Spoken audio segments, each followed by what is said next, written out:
السلام علیکم ورحمۃ اللہ وبرکاتہ. بسم اللہ والصلاة والسلام علی رسولہ الکریم. اما بعد فاعوذ باللہ من الشیطان الرجیم. بسم اللہ الرحمن الرحیم. آج کا جو لفظ ہے وہ غین یا را سے ہے، اور یہ ہے غیرہ اور یہ غیرہ. اس سے کچھ فعل بنتے ہیں اور اس سے کچھ جو ہے وہ اسم بنتے ہیں. فعل کون سے بنتے ہیں؟ فعل سے قرآن پاک میں استعمال ہونے والے جو فعل ہیں اس میں ہے یغیرو، یغیرو،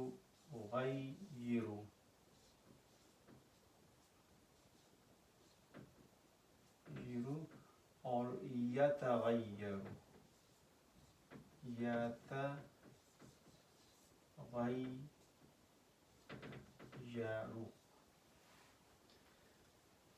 یغیرو سے ملتے جلتے جو فعل ہیں وہ قرآن پاک میں تقریباً 4 دفعہ استعمال ہوئے ہیں، اور یتغیر صرف ایک ہی دفعہ استعمال ہوا ہے. اور اس کا جو ترجمہ ہے وہ ہے تبدیل ہونا یا کرنا، تبدیل کرنا، تبدیل ہونا یا تبدیل کرنا. یغیرو 2-3 جگہ پہ ایسے استعمال ہوا جس پہ اللہ تعالیٰ نے یہ کہا ہے کہ جو بھی قوم اپنی حالت خود نہیں بدلتی، اللہ تعالیٰ ان کی حالت نہیں بدلتے. اور یتغیر جو ہے وہ قرآن پاک کے اندر جہاں پہ جنت کا ذکر ہوتا ہے وہاں پہ اس چیز کے بارے میں ہے کہ یتغیر کہ نہیں تبدیل ہوتا، طعمہ اس کا جو ذائقہ ہے، یہ اس چیز کے بارے میں ذکر ہو رہا ہے کہ وہاں پہ جو شہد کی نہریں ہوں گی اور دودھ کی جو نہریں ہیں بہہ رہی ہوں گی، ان کا جو ذائقہ ہے وہ تبدیل نہیں ہوگا. تو یتغیر کا وہاں پہ لفظ استعمال ہوا ہے، ایک ہی دفعہ ہے وہاں پہ، اور یغیر 4 دفعہ ہے. اس کے جو اسم بنے ہیں وہ ہیں 3 طرح کے.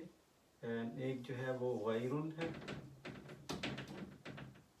غیرن، اور اس کے بعد ہے مغیرن، مغیرن اور مغیراتن. فالمغیرات صبح فأثرن به نقعا، تو مغیراتن یہ قرآن پاک کی جو 30ویں پارے کے اندر ایک صورت ہے، اس کے اندر ہے فالمغیرات صبحا فأثرن به نقعا فوسطن به جمعا. تو یہ والی یہ ہے. اور غیرن کا مطلب جو ہے مختلف ترجمے ہیں، لیکن زیادہ تر جو ترجمہ استعمال ہوا ہے سوا، یعنی سوائے ان کے، سوائے اس کے، سوائے اس کے، اس طرح کے ترجمے آئے ہوئے ہیں. تو سوا یا علاوہ، اور اسی طرح سے اس کا ترجمہ نہ کے لیے بھی، یعنی وہ لوگ نہیں، نہ کے لیے بھی استعمال ہوا ہے. اور مغیرون کا ترجمہ ہوگا تبدیل کرنے والا، یعنی یہ ایک فاعل ہے، مغیرن تبدیل کرنے والا، اور مغیراتن کا مطلب ہوگا تبدیلیاں.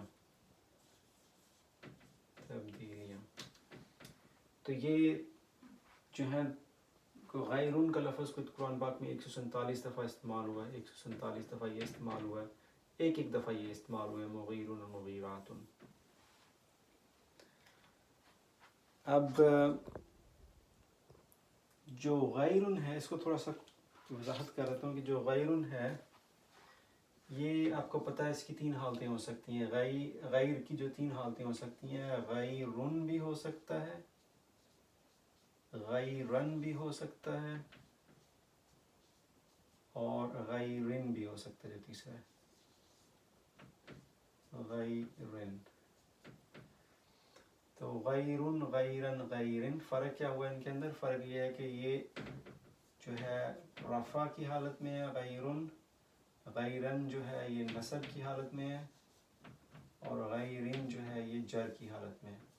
اب جہاں پہ بھی کوئی حرف جر لگا ہوا ہوگا اس کے ساتھ تو یہ جر میں چلا جائے گا. حروف نصب لگے ہوئے ہوں گے یا یہ خود جو ہے وہ کسی چیز کا مفعول بن رہا ہوگا تو یہ نصب میں چلا جائے گا. اور جہاں پہ یہ فاعل کی حالت میں ہوگا یا مختلف شکلیں ہوتی ہیں رفع کی، وہاں پہ رفع کی حالت میں ہوگا. تو یہ 147 دفعہ قرآن پاک میں یہ استعمال ہوا ہے، اور اس کے ترجمے میں سوا یا علاوہ کا لفظ جو مطلب آتا ہے. جزاک اللہ خیر. السلام علیکم ورحمۃ اللہ وبرکاتہ.